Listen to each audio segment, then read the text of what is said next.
பாமக சார்பில் தேர்தலில் போட்டியிட விருப்பமனு அளித்தவர்களிடம் சென்னை பனையூரில் உள்ள அலுவலகத்தில் அன்புமணி நேர்காணல் செய்து வருகிறார். இதுகுறித்த கூடுதல் விவரங்களை அங்கிருக்கும் நம்முடைய செய்தியாளர் கோகுலிடம் கேட்கலாம்.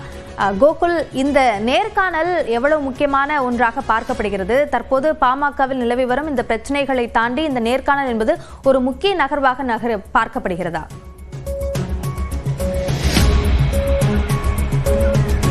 பாமக சட்டமன்ற தேர்தலில் தேசிய ஜனநாயக கூட்டணியில் இணைந்திருக்கக்கூடிய நிலையில் ஏற்கனவே போட்டியிட விருப்பமனு அளித்தவரிடம் நேர்காணலை பாமக தலைவர் அன்புமணி ராமதாஸ் பனையூரில் இருக்கக்கூடிய கட்சி அலுவலகத்தில் நடத்தி வருகிறார். வரும் 30ஆம் தேதி வரை இந்த நேர்காணலை அவர் நடத்திருக்கார்.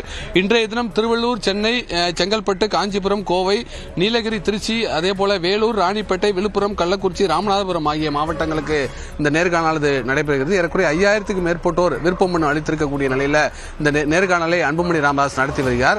அதிமுக பாஜக தேசிய ஜனநாயக கூட்டணியில் பாமக இணைந்திருக்கக்கூடிய நிலையில் 18 தொகுதிகள் ஒதுக்கப்பட்டிருப்பதாக தகவலாம் வெளியாயிருக்கக்கூடிய நிலையில் எந்தெந்த தொகுதிகளை அந்த கூட்டணியில் கேட்டு பெறுவது என்பது குறித்து இந்த விருப்பமனு அளித்தவரிடம் நேர்காணலில் நடத்தும் போது யார் யாரெல்லாம் ஒரு முக்கியமான வேட்பாளராக இருக்கிறார்கள் அவர்களுக்கு இந்த தொகுதிகளை பெற்றுத் தருவது என்ற அடிப்படையில் இந்த நேர்காணல் நடத்தப்பட்டு வருவதாக தகவல் சொல்லப்படுகிறது. அனைத்து மாவட்டங்களுக்கும் நேர்காணல் நடத்தினாலும் 18 தொகுதிகளுக்கு தான் அதிமுக கூட்டணியில் பாமகவுக்கு ஒதுக்கப்படக்கூடிய நிலையில் அந்த வேட்பாளர்களை தேர்வு செய்வது எந்தெந்த தொகுதி என அடையாளம் காண்பதற்கான ஒரு முக்கிய நேர்காணலாக இந்த நேர்காணல் அமையும் என எதிர்பார்க்கப்படுகிறது. அதேபோல மருத்துவர் ராமதாஸ் தரப்பு இதுவரை கூட்டணி குறித்து எந்த முடிவும் எடுக்க முடியாத நிலையில் அன்புமணி ராமதாஸ் விருப்பமனு அளித்தவரிடம் நேர்காணல் நடத்தி வருவது ஒரு முக்கியத்துவம் வாய்ந்ததாக பார்க்கப்படுகிறது.